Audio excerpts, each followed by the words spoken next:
Bonjour à tous et à toutes. Que la grâce et la faveur de notre Seigneur soient sur chacun de vous. Nous voici à notre heure des dévotions matinales. Je prie que le Seigneur vous dispose ce matin à entamer cette journée dans sa présence et avec sa parole. Alors, aujourd'hui, nous allons parler de l'attitude avant la compétence. La référence sera en Proverbe, le chapitre 22, en son verset 4. La Bible déclare ce qui suit. Le fruit de l'humilité, de la crainte de l'Éternel, c'est la richesse, la gloire et la vie. Amen. Vous savez, la logique humaine veut que l'attitude varie selon la compétence. La logique humaine veut que l'on puisse avoir une attitude en fonction du niveau de compétence ou du degré de compétence qu'il a. C'est la raison pour laquelle, dès que certains ont un petit savoir ou un peu d'avoir en banque ou dans leur poche, ils deviennent méconnaissables. Ils deviennent arrogants à souhait et orgueilleux sans limite.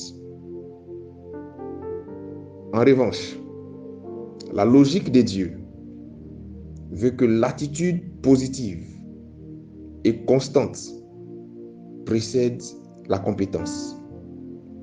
C'est aussi la raison pour laquelle Dieu prend le temps de briser certaines personnes à travers des épreuves, des situations difficiles, afin de pouvoir faire de ces personnes des personnes remplies d'humilité et de sagesse.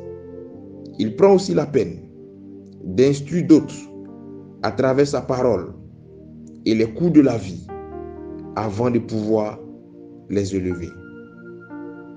Cela fait de ces personnes, comme je l'ai dit tantôt, des personnes remplies d'humilité, de sagesse et de crainte de Dieu. Bien qu'étant élevées, bien qu'occupant des postes de responsabilité non négligeables dans la société, ces personnes restent humbles. Souvent, Dieu veut t'élever.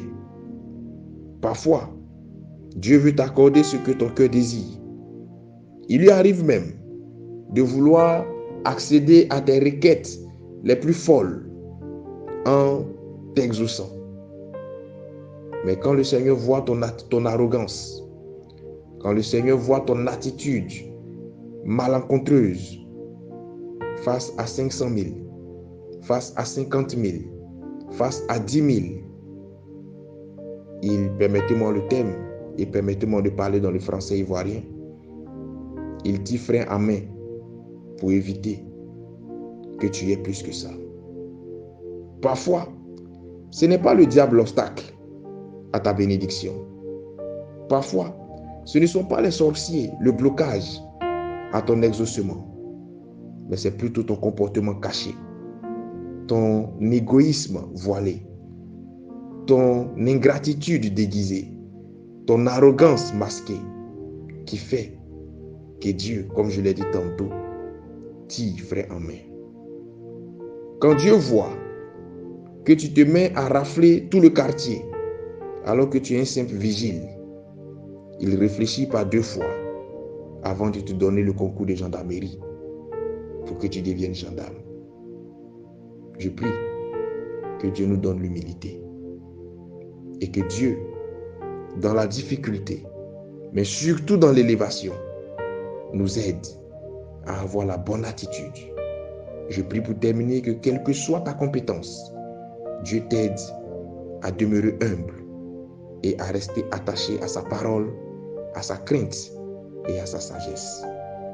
Que Dieu bénisse ta journée et que sa grâce soit sur toi. Shalom chez toi.